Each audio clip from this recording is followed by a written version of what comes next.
साथ संगत जी, प्रेम से कहना धन निरंकार जी। एक नई साखी के साथ स्वागत है आप सभी का आपके ही अपने चैनल पर।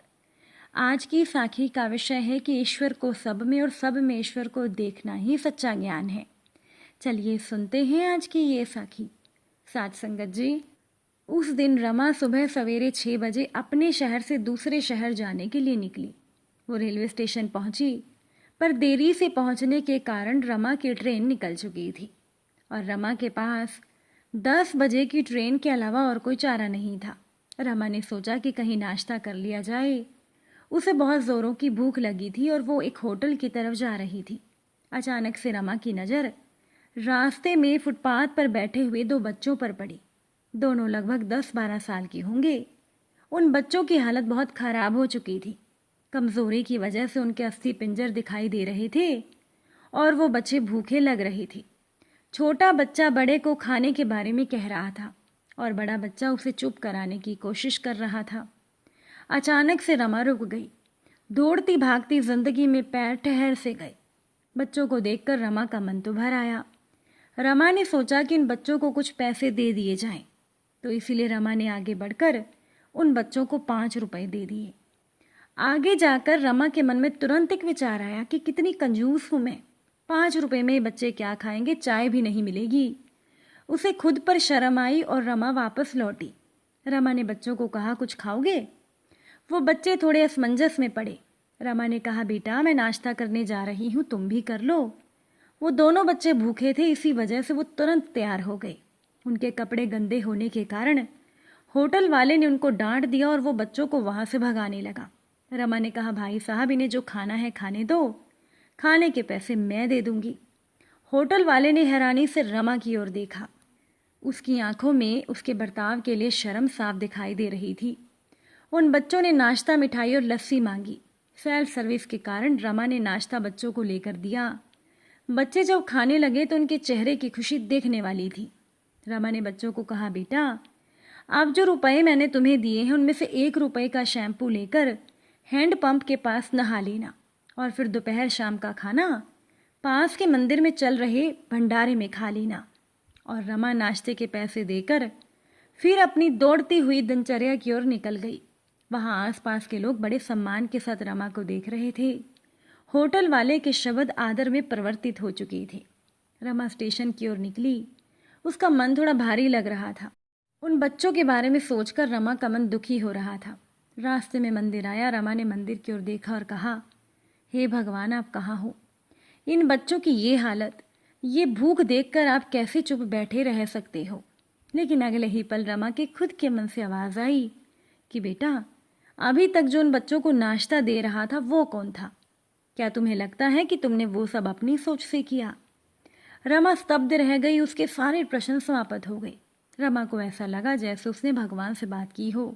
तब रमा को समझ में आया कि हम तो केवल निमित्त मात्र हैं। भगवान की लीला अपरंपार है। खुद में ईश्वर को देखना ही ध्यान है। भगवान हमें किसी की मदद करने तभी भेजता है जब वो हमें उस काम के लायक समझता है।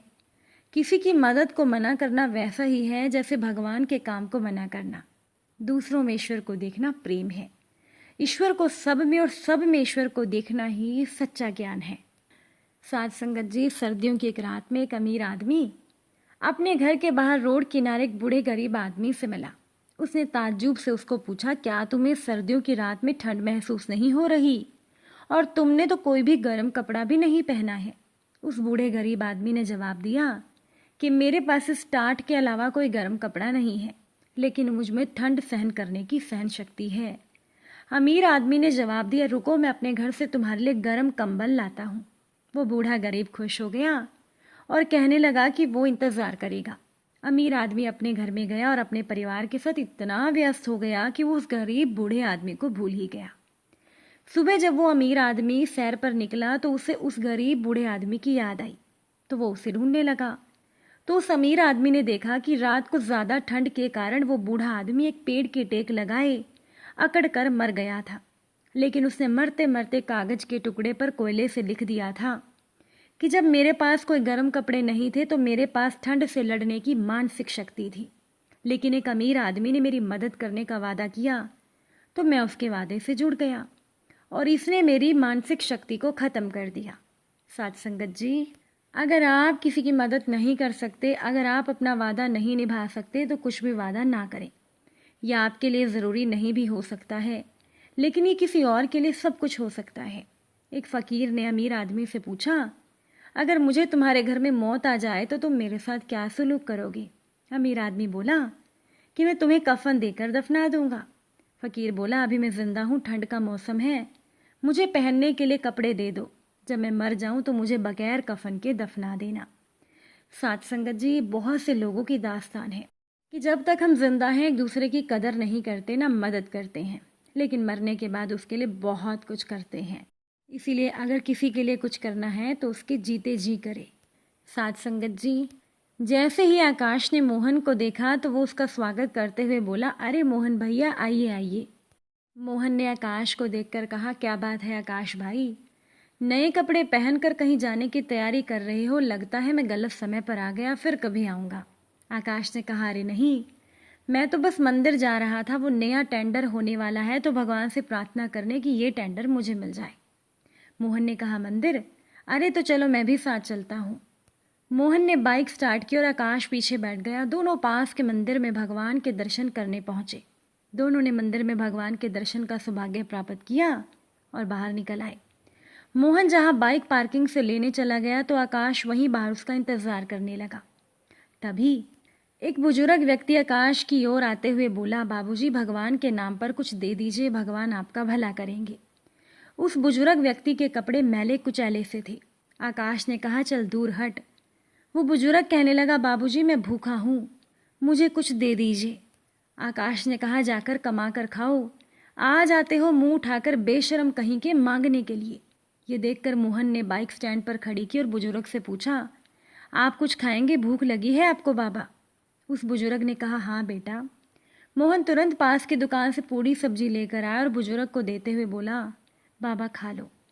बुजुर्ग बड़े चाव से खाने लगा। तब तक बाइक में रखी पानी की बोतल निकाल कर मोहन ने उस बुजुर्ग व्यक्ति को देते हुए कहा, पानी पी लीजिए बाबा। ये देखकर आकाश को बहुत गुस्सा आया, क्योंकि उसकी तरह मोहन भी भीख देना अच्छा नहीं मानता था।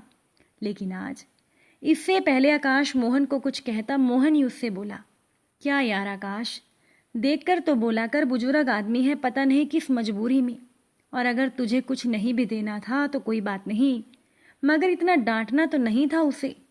आकाश ने कहा, मोहन मेरी बात सुन, ये लोग ऐसे ही मानने वाले नहीं हैं, और तू कब से इनका हिमायती बनने लगा?